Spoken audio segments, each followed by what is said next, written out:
El ahogado más hermoso del mundo, de Gabriel García Márquez. Los primeros niños que vieron el promontorio oscuro y sigiloso que se acercaba por el mar, se hicieron la ilusión de que era un barco enemigo. Después vieron que no llevaba banderas ni arboladura, y pensaron que fuera una ballena. Pero cuando quedó varado en la playa, le quitaron los matorrales de sargazos, los filamentos de medusas y los restos de cardúmenes y naufragios que llevaba encima, y solo entonces descubrieron que era un ahogado. Habían jugado con él toda la tarde, enterrándolo y desenterrándolo en la arena, cuando alguien los vio por casualidad y dio la voz de alarma en el pueblo. Los hombres que lo cargaron hasta la casa Max próxima notaron que pesaba más que todos los muertos conocidos, casi tanto como un caballo, y se dijeron que tal vez había estado demasiado tiempo a la deriva y el agua se le había metido dentro de los huesos. Cuando lo tendieron en el suelo vieron que había sido mucho más grande que todos los hombres, pues apenas si cabía en la casa, pero pensaron que tal vez la facultad de seguir creciendo después de la muerte estaba en la naturaleza de ciertos ahogados. Tenía el olor del mar,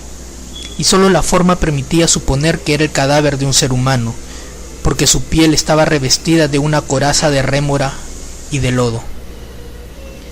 No tuvieron que limpiarle la cara para saber que era un muerto ajeno. El pueblo tenía apenas unas 20 casas de tablas, con patios de piedras sin flores, desperdigadas en el extremo de un cabo desértico. La tierra era tan escasa que las madres andaban siempre con el temor de que el viento se llevara a los niños, y a los muertos que les iba causando los años tenían que tirarlos en los acantilados. Pero el mar era manso y pródigo, y todos los hombres cabían en 7 botes, así que cuando se encontraron el ahogado, les bastó con mirarse los unos a los otros para darse cuenta de que estaban completos. Aquella noche no salieron a trabajar en el mar. Mientras los hombres averiguaban si no faltaba alguien en los pueblos vecinos, las mujeres se quedaron cuidando al ahogado. Le quitaron el lodo con tampones de esparto, le desenredaron del cabello los abrojos submarinos y le rasparon la rémora con fierros de desescamar pescados. A medida que lo hacían, notaron que su vegetación era de océanos remotos y de aguas profundas, y que sus ropas estaban en piltrafas, como si hubiera navegado por entre laberintos de corales. Notaron también que sobrellevaba la muerte con altivez, pues no tenía el semblante solitario de los otros ahogados del mar, ni tampoco la catadura sórdida y menesterosa de los ahogados fluviales. Pero solamente cuando acabaron de limpiarlo, tuvieron conciencia de la clase de hombre que era, y entonces se quedaron sin aliento. No era solo el más alto, el más fuerte, el más viril y el mejor armado que habían visto jamás, sino que todavía cuando lo estaban viendo no les cabía en la imaginación. No encontraron en el pueblo una cama bastante grande para tenderlo, ni una mesa bastante sólida para velarlo. No le vinieron los pantalones de fiesta de los hombres más altos, ni las camisas dominicales de los más corpulentos, ni los zapatos del mejor plantado. Fascinadas por su desproporción y su hermosura, las mujeres decidieron entonces hacerles unos pantalones con un pedazo de vela cangreja y una camisa de bramante de novia, para que pudiera continuar su muerte con dignidad. Mientras cosían sentadas en círculo, contemplando el cadáver entre puntada y puntada, les parecía que el viento no había sido nunca tan tenaz ni el Caribe había estado nunca tan ansioso como aquella noche, y suponían que esos cambios tenían algo que ver con el muerto. Pensaban que si aquel hombre magnífico hubiera vivido en el pueblo, su casa habría tenido las puertas más anchas, el techo más alto y el piso más firme, y el bastidor de su cama habría sido de cuadernas maestras con pernos de hierro, y su mujer habría sido la más feliz. Pensaban que habría tenido tanta autoridad que hubiera sacado los peces del mar con solo llamarlos por su nombre, y habría puesto tanto empeño en el trabajo que hubiera hecho brotar manantiales de entre las piedras más áridas y hubiera podido sembrar flores en los acantilados. Lo compararon en secreto con sus propios hombres, pensando que no serían capaces de hacer en toda una vida lo que aquel era capaz de hacer en una noche, y terminaron por repudiarlos en el fondo de sus corazones como los seres más escuálidos y mezquinos de la tierra. andaban extraviadas por esos dédalos de fantasía, cuando la más vieja de las mujeres, que por ser la más vieja había contemplado al ahogado con menos pasión que compasión, suspiró: «Tiene cara de llamarse Esteban». Era verdad, a la mayoría le bastó con mirarlo otra vez para comprender que no podía tener otro nombre. Las más porfiadas, que eran las más jóvenes, se mantuvieron con la ilusión de que al ponerle la ropa, tendido entre flores y con unos zapatos de charol, pudiera llamarse Lautaro. Pero fue una ilusión vana.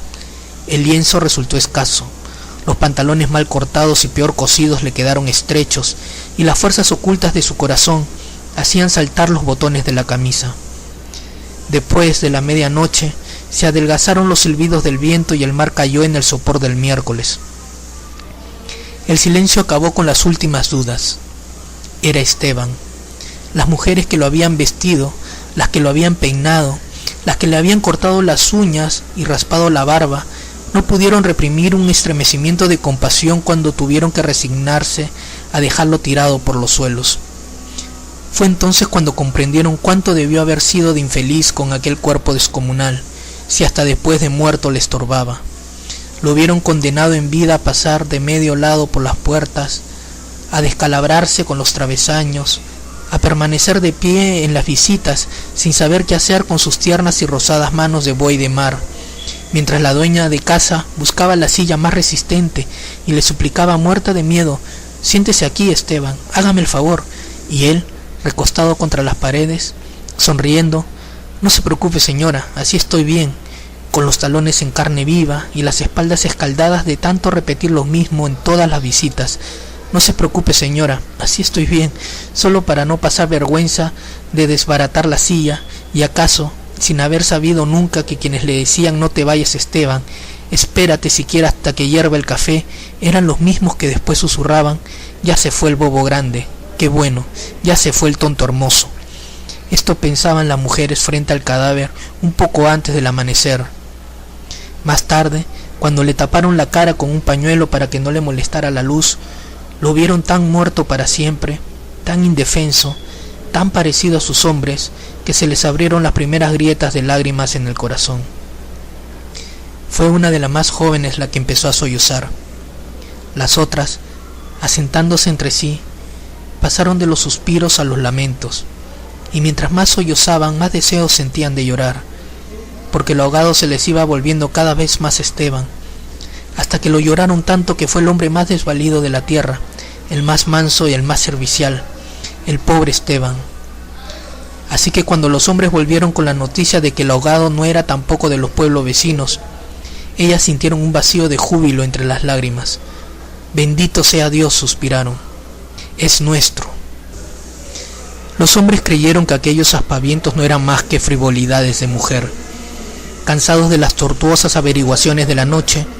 lo único que querían era quitarse de una vez el estorbo del intruso antes de que prendiera el sol bravo de aquel día árido y sin viento.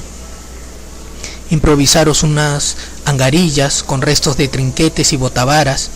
y las amarraron con carlingas de altura para que resistieran el peso del cuerpo hasta los acantilados. Quisieron encadenarle a los tobillos un ancla de buque mercante para que fondeara sin tropiezos en los mares más profundos, donde los peces son ciegos y los buzos se mueren de nostalgia, de manera que las malas corrientes no fueran a devolverlo a la orilla, como había sucedido con otros cuerpos. Pero mientras más se apresuraban, más cosas se les ocurrían a las mujeres para perder el tiempo. Andaban como gallinas asustadas picoteando amuletos de mar en los arcones, unas estorbando aquí porque querían ponerle al ahogado los escapularios del buen viento, otras estorbando allá para abrocharse una pulsera de orientación, y al cabo de tanto «quítate de ahí, mujer, ponte donde no estorbes, mira que casi me haces caer sobre el difunto», a los hombres se les subieron al hígado las suspicacias y empezaron a rezongar que con qué objeto tanta ferretería de alta mayor para un forastero, si por muchos estoperoles y calderetas que llevara encima se lo iban a masticar los tiburones.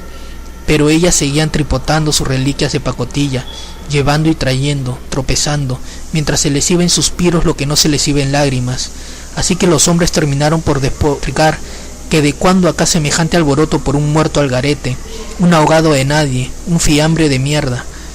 Una de las mujeres, mortificada por tanta insolencia, le quitó entonces al cadáver el pañuelo de la cara, y también los hombres se quedaron sin aliento. Era Esteban. No hubo que repetirlo para que lo reconocieran. Si les hubieran dicho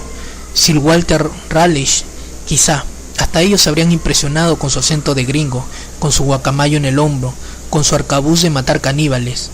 Pero Esteban solamente podía ser uno en el mundo, y allí estaba tirado como un sábalo, sin botines, con unos pantalones de 7 mesino y esas uñas rocallosas que solo podían cortarse a cuchillo. Bastó con que le quitaran el pañuelo de la cara para darse cuenta de que estaba avergonzado, de que no tenía la culpa de ser tan grande, ni tan pesado, ni tan hermoso, y si hubiera sabido que aquello iba a suceder, habría buscado un lugar más discreto para ahogarse. En serio,